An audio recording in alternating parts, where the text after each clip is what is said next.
All right.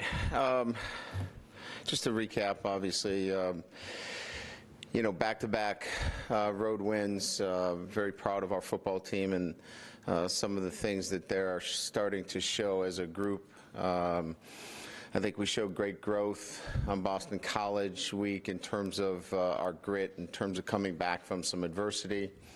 And then I think the growth that was shown against Michigan State was, great deal of poise, being on the road for the first time in that kind of environment, and then coming out with a big lead at halftime and really responding to, Michigan State's, push at us in the third quarter and then, responding. And so, I'm really looking for those areas where your football team grows, and I think in both those instances, really important growth opportunities for our team, and they were able to answer those calls in both instances.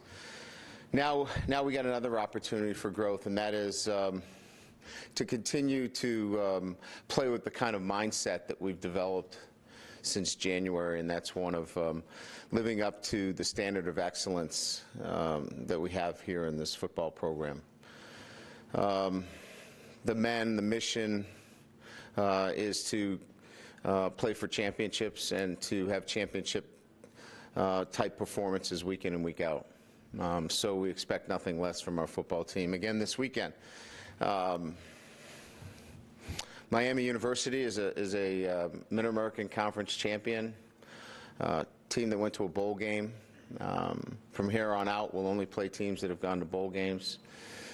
So another challenge for our football team in terms of quality opposition, team that's won and has an instilled sense of winning football games. Coach Martin's done a great job of doing that in a very short period of time. He's done that, obviously, at Miami, and certainly did that in incredible fashion at Grand Valley.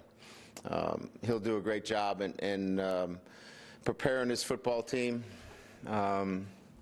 He does a great job of handling these kinds of games as well. You just need to look at the games where he's played on big stages. They do a great job of controlling the football. I think they average almost 34.5 minutes time of possession offensively. So you have to be extremely efficient with the football offensively. They don't give up big plays defensively. So you're playing, for a lot of, for you folks that follow us, this is a lot like playing, Navy in a sense that you've got to be extremely efficient on offense against them.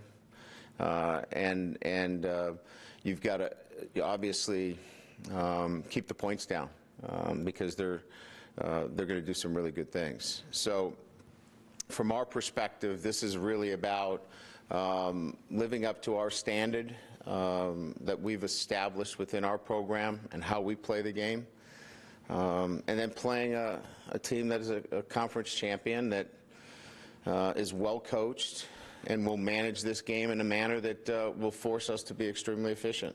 So another great challenge. We're happy to be back at home and excited about being back in our stadium. So with that, we'll open up to questions. Coach, is there anything comparable to going against Chuck Martin in your career, somebody that you've been so connected with during your career and know so well? I think, in my years maybe at Grand Valley, you get to know coaches so well that, there's, a familiar face that and have been around and have probably either played golf with or have chummed around with in the off season. But, I think it ends there. This isn't Chuck and I are not going to be playing the game. I know how he is going to prepare his football team. He knows how I'll prepare my football team. So I think that's probably it. I think I've gone against other coaches that I know very well in terms of how they'll prepare their football team, and I think that's probably the similarity. Brian, in the Michigan State game, there was helmet-to-helmet hit on Brandon. Maybe there was more than one, but one that really came to light that wasn't called for targeting. As a head coach, after the fact, I mean, is that something that you turn into the... Yes, we turned it in. We had it evaluated and obviously felt that they missed that call. You know, it's extremely frustrating as a head coach in this profession that, you know, you see where I really have a hard time with this whole targeting rule in itself is that young men don't get many opportunities to play this game. And I think I was watching a game on the way back on the bus, and there was a young man thrown out of the game trying to make a tackle. Just trying to make a tackle. And then we have this instance when this young man was not trying to make a tackle. And we can't seem to get that right. And we have a replay official that is supposed to be looking for that. That is extremely frustrating when somebody has to be thrown out of a game trying to make a tackle. Somebody is still in the game, and he's not trying to make a tackle. It just needs to be fixed. It's right now not in a very good place, and it needs to get fixed. And then when you send it into the conference office, do they come back to you later and say, you know what, yeah, or does anything happen? Is there any consequence for an official and a replay official missing something like that? Well, we had the consequence, obviously, last year against Texas when they missed the clear targeting against Torrey Hunter. There were repercussions for that Big 12 replay crew, which was double secret until later in the year, obviously. I don't know what, if any, repercussions would be, you know, relative to the on-field crew for the ACC or for the Big Ten replay crew, which was supposed to be monitoring that situation. But it was egregious, and there's no other way to look at that kind of hit. That has no place in the game. Tackling, where somebody lowers their head as you're trying to make a tackle, and there's no intention there to target, that's part of the game. And we just seem to can't get that right, and it's extremely frustrating. Chase Claypool's a guy that's kind of got an elevated role for you now. You know, we've all seen flashes of him both in special teams and offense. What's kind of the next level for Chase as far as you're concerned? What do you think he could turn out to be if he kind of keeps pushing himself? Okay, you used a lot of words in there. Elevated, flashes, where could he be? I think all of that. I'm in between flashes and wanting to elevate. It's one game. We think he's capable of being a very nice piece to putting our wide receiver core together. As you saw, he's big, he's athletic, he can catch the football. We can get some nice matchups with him. But he's a young player that, quite frankly, you know, the game is still evolving for him. But really like the way he ran and caught the football, made that initial defender miss, and got us the yards after the catch. Excited about Chase, love his work ethic during the week, and hope that it becomes elevated and it continues to grow. Jordan Jen-Markeith has like 8 tackles, and I would imagine most of, if not all of those, are on special teams. Yeah. What do you like about him on special teams, and do you feel like that eventually will translate to him maybe getting in your safety rotation, or is he more of a special teams player this year? No, you know, he's attached to Coach Elko at the hip at practice, so he's you know, he's learning the safety position. As he learns, we want to continue to keep him actively involved in what we're doing. And when I say what we're doing, you know, playing real football, getting him involved in our special teams and tackling and doing the things that, you know, can help our football team, because he's a physical kid that can help us. You mentioned his tackling. But Yeah, I'll go back to the game I saw the other night. You know, this one team had one safety thrown out of the game. Another one was, you know, on the docket to be thrown out. You know, we have to continue to train Jordan to be prepared to play this year. So that training will continue. But as that training is going on, we want to keep playing because we think he's got some nice skill sets. Brian, Yes. Quinn Nelson, what has your evaluation of him been so far this season? And being one of your captains, what's his leadership style like in the locker room? Well, my evaluation of him as a football player is that he's extremely powerful, physical, can run. I mean, he checks all the boxes. I don't know that there's anything that I would say here that would surprise you as a football player. Smart, instinctive, can pass protect. He's the real deal. Show me one that's better and we'll have a good argument. Leadership, boy, he's evolved and grown as a leader. And he's done it by his choice. You know, we've worked a lot together personally, he and I, on taking his strengths as a leader, which, as you can imagine, truth is his number one strength. He's very truthful, and you can take that any way you want it. And really worked hard on how he delivers that truth. And it's been much more impactful across the board. And he's a very effective leader because of that. And that's something that he's wanted to do. One of the reasons he came back was that he wanted to work on those skills as well. Not only did he want to be a better and more complete football player, but he wanted to be a better leader too, and he's worked really hard on that. I'm proud of him. Brian, how would you assess the performance of the defensive line up to this point, which obviously entails about 12 guys as opposed to the starting four? I'd give him an A-minus. You know, and I think the minus is probably lost a little bit of focus here and there at times, but their technique, their ability to use their hands, play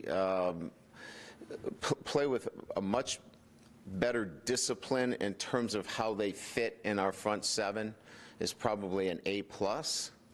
And then just, you know, maintaining that intensity, that you know, that endurance, that mental endurance that I talk about, that's the area that they have to continue to grow at. We're getting some pretty good edge pressure from our front four.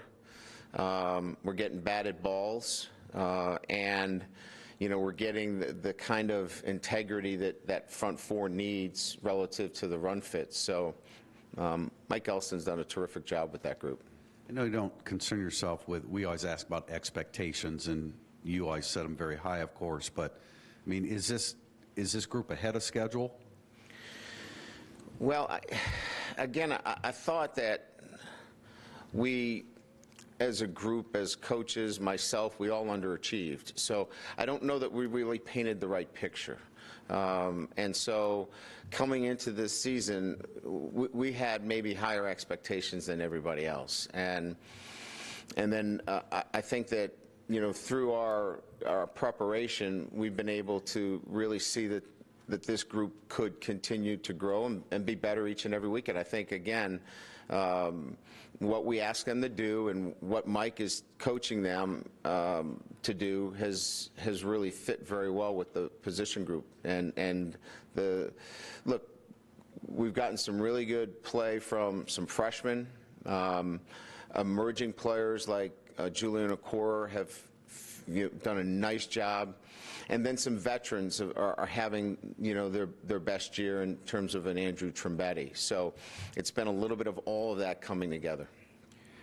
We ask you about a lot of players every week. One guy we don't, well, we focus on the left side of the offensive line, talk about the changes on the right side of the offensive line. We don't ask you about Sam Mustafer very often, but Just your comments on where he is, seeing him in the fourth quarter of a 85-degree night, still, pulling and leading the way for you. Well, I think it's a really keen observation. I will tell you some inside information that I usually don't share, but, we do a highlight video of our offensive lineman, and he was not in the clips last week. And not that he didn't play great, because he played pretty good, but there were some hellacious hits from other players, and he took that personal. He is all over this week's highlight clips. And that's the kind of pride he has in his performance. And they were late. I mean, it was late in the game, and he was all over the place. Somebody that, and you mentioned his physical endurance, his ability to pull, his ability to snap the ball effectively. He's made, great strides in that area. He takes great pride in it. He was really impressive on Saturday. We talked to you a lot about that physical endurance and strength and conditioning and improvement, but does it even, when you see that in the fourth quarter of a Michigan State game, does it even surprise you a little bit that, not necessarily across the board, but pretty close across the board, that is what your team has become? It's pleasing. It's certainly pleasing in terms of, laying out the plan of what our total preparation needed to be, right? And I keep bringing this up about our physical preparation, technical, tactical, and then the mental preparation. All of them have to come together in some fashion. All of them I've talked about in terms of how we needed to come out in this football game mentally. You and I are just having this conversation about the physical, right? We had to have a really good game plan, and then they have to execute the technique. So all of these things coming together is intentional. And we've got to keep doing that in each and every week. Is Nick Wisher as good a blocker as he was this past week? Have you seen that? Nick's throughout? Been amazing. Nick is in a incredibly gifted group of tight ends. And Nick will be the first one to tell you that he looks like the dad with the guys, from a body standpoint. But, man, he will stick his nose in there. He's Southside Chicago now. He's got some grit and toughness to him. And we all know he can catch the football. But it's hard to take him off the field because he'll throw his body in there and he'll do whatever is necessary to get the job done. We just love what he's doing right now. Thank you. Yeah. Brian, up here. I want to build on Tim's offensive line questions there. Obviously, the guys took a lot of heat after the Georgia game, and it seems like it turned around fast. Did they use that sort of the criticism out there as motivation? Is that some buttons you pushed? We're our harshest critic, and we don't really listen to a lot of the noise, whether it's good or bad. We know what we did against Georgia and what we needed to improve on, quite frankly, and it really wasn't an impetus for what we did against Boston College. We knew what we needed to clean up. We needed to do things better as a coaching staff and put our kids in better positions. But it's just a group that was, still evolving and still coming together. And so I think each week's a new week. Georgia's a good football team, sure. And they beat us that week, and we were ready to move on and tackle the next challenge. When you go from the start of the season now through 4 games, are you seeing the steady improvement from that unit that you want to? I'm seeing comprehensively each player do some things that is a carryover from what we're seeing in practice. Kramer and Hainsey, for example, that tandem is really now almost seamless in terms of how they're working together. Tommy's, extremely physical, and that showed itself on film. He's throwing guys around, literally. Hainsey's a beautiful pass setter. I mean, he's about as flawless as a pass setter as there is in college football at his age. I mean, he's a young player. So that's showing itself in practice, and it's translating into games. Alex Barr stays on his feet and plays with great balance and leverage. That wasn't necessarily the case last year. We've already talked about Sam in terms of his endurance. And then those other 2 guys on the left side. stay away from those two. I mean, they just, each and every week, they have a mindset of wanting to dominate, and that's a pretty good thing.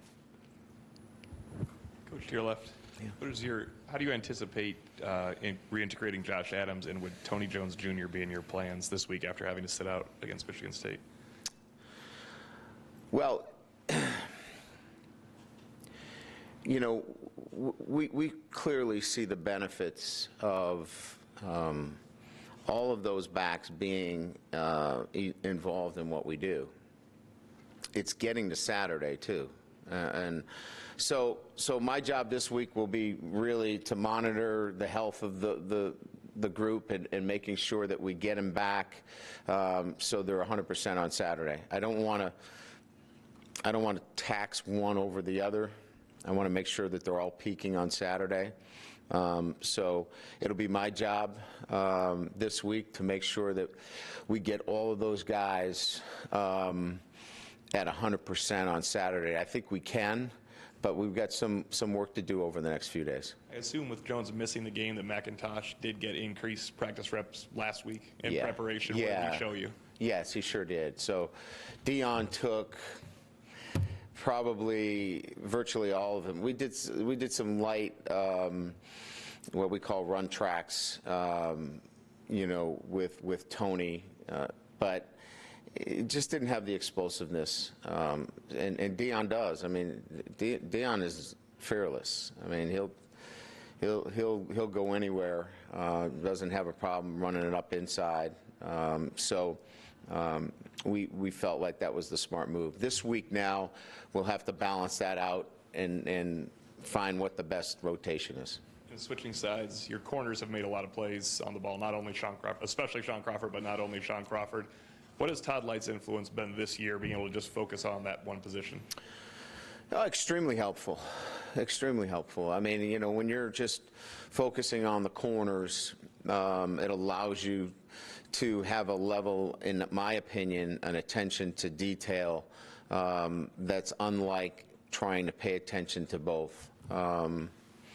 You know, we're very fortunate that we've got, you know, Mike Elko, who's got a great training in the back end of the defense too, and Mike is there to oversee that whole operation. But Todd's done a fine job there. Yeah. Coach, up here. We haven't seen a whole lot of Sean Crawford with him being injured the past 2 years, but he's had two, you know, phenomenal games the last 2 weeks. Is this kind of the Sean Crawford that you've always expected to see? I knew what we had. I mean, I think I've said this a couple of times.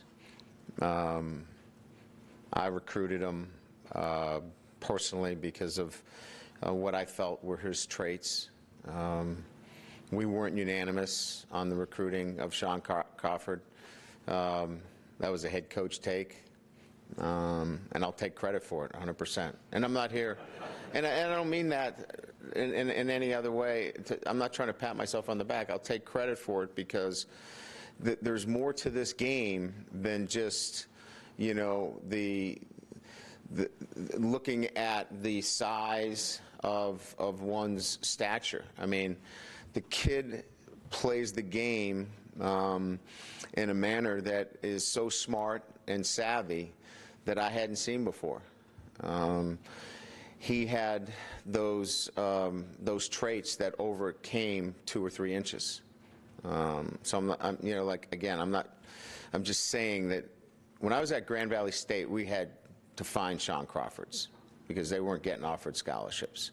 And he just, you know, we proved that, you know, the other night, you know, with the, you know, the punch out and then staying with it, you know, right through the end.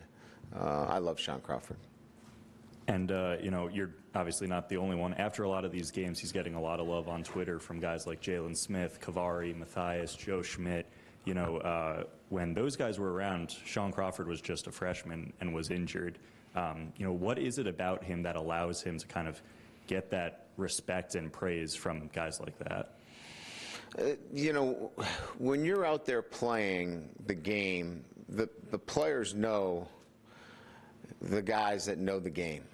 And he's got a huge football IQ. He's always got a great attitude, a spiritual center on him that attracts many people. Just a great attitude, and people are attracted to people like that, that are always, it's always half full, not half empty. And when he had to deal with back-to-back years of injury, and you talk about a kid with grit, that's why he deserves everything that's coming to him right now. Brian, up here, just in terms of the ability for your defense to keep the big plays down, particularly in the passing game, what do you think the biggest tenets of that have been? Well, we've laid down that programming. I mean, that started in the spring.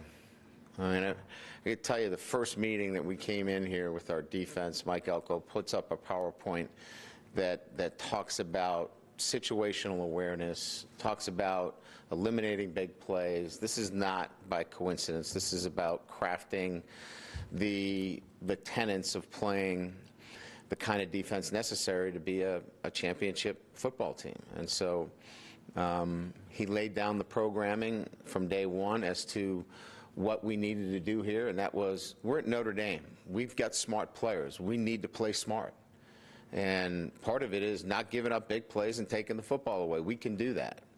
And so laying that down and getting our kids to believe in that, and we're not certainly a finished product by any means. We're going to continue to work on that. We've got to continue to recruit there in that fashion too, but Mike's laid down that programming. And just from an X's and O's standpoint, is there anything you're doing differently just with the safeties that's not too in-depth? It starts up front. It really does. Look, a lot of the big runs emanate from the line of scrimmage, and we don't put our safeties in a position where they have to, be making one-on-one tackles, at 7-8 yards down the field, and so it's really comprehensive and layered, starting at the line of scrimmage. And obviously, Josh Adams has a ton of positives in his run game. How does the run game change a little bit with Dexter? How are his strengths different, or how does the run game change when he's in opposed to Josh? He's a bit raw in a sense that we like to, we don't like to cage him up a little bit. We want to let him go, let him run a little bit. I think Josh is a guy that can press the heels of a guard, be patient, three-way spoke it, front door, stay on it, cut it back. Sometimes we just give the ball to Dexter and let him go. And maybe that's not fair to Dexter, but we don't want to hold him back. He's got great acceleration. We want to try to get him in open spaces as much as we can. And just lastly, you used the term championship level performance earlier. Was that as close as you've had to one in a while? And how often do you feel like you come out of a game and think wow, that was really close to exactly what I want? Yeah, 15 we had some. We just couldn't sustain it for a long period of time. The mindset is closer here with this group. We're closing in on that mindset in terms of start to finish, and we'll need to continue to have that and grow with that. Brian, up here. Building off of that, obviously you guys had 2 great road wins, a lot of positives about your program. Now you're facing a MAC team. Yes, they've been to the bowl, but how do you avoid your kids allowing for a trap game or a letdown? Yeah, so it's kind of what I talked about. We've only built one mindset. It's to dominate our opponent, and I don't know that there's any way for us to turn back from where we've been building this since January. There's only one kind of performance that is acceptable, and only one kind of form of preparation that we're going to begin with this team each and every week. We reset on Monday, and we go back to work on how we want to approach this week. So this is really about inner focus on how we prepare for our next opponent, whether it's Miami University or the University of Miami. We're not too far removed from Mayor Parsegan's passing. What do you think this weekend means to his family, considering the connections between Notre Dame and Miami for him? Yeah, I'm sure that there's a great deal of pride in both institutions. Where he started and where he finished, cradle of coaches, and then arguably the greatest college football tradition. And to be on both ends of that spectrum, I'm sure it's satisfying, fulfilling, in so many ways that error is at the center of that this Saturday. And finally, for me, ever have an assistant that loved Notre Dame as much as Chuck Martin, maybe taking away the guys that played here? If you take away those that played here, the Pauluses and the Autry Densons and the Todd Lights, who absolutely bleed. For somebody that never went to Notre Dame, Chuck Martin's got to be at the top of the list. Hey, Brian, really quick, just a quick follow-up about Sean Crawford. You mentioned last week that one of the things that you like when you're recruiting a player is that he knows something other than football. What was that? What did Sean have that you liked? I just love the ability to have a conversation with him outside of football. We talked about, on the phone, we talked about other things outside of football. And he could carry on a conversation with Sean Crawford virtually about anything. He is tuned into daily events. He's tuned into what's going on today in the NFL. He's a young man that is just interesting to have a conversation with. And then when it's time for football, he is 100% locked in and focused on the game of football. I just love being around guys like that. And one last thing, was there a breakthrough moment for him during training camp or something where you just knew that those injuries were completely past him and he would be able to make the kind of plays he's made the last few games? No, I don't think there was ever a breakthrough. I think there was a physical breakthrough in terms of not playing for really 2 years. His speed was down a little bit. An analogy maybe, coming off Tommy John, you really don't get your fastball back for a little bit. He hadn't got up to 20 miles an hour, which is kind of our number that we want to see our guys run at when they're at full. And he was hovering around 18.5, and then he hit that threshold at 20 after week 1, and we knew Crawford's back at 100%. Thanks, everybody. Thanks.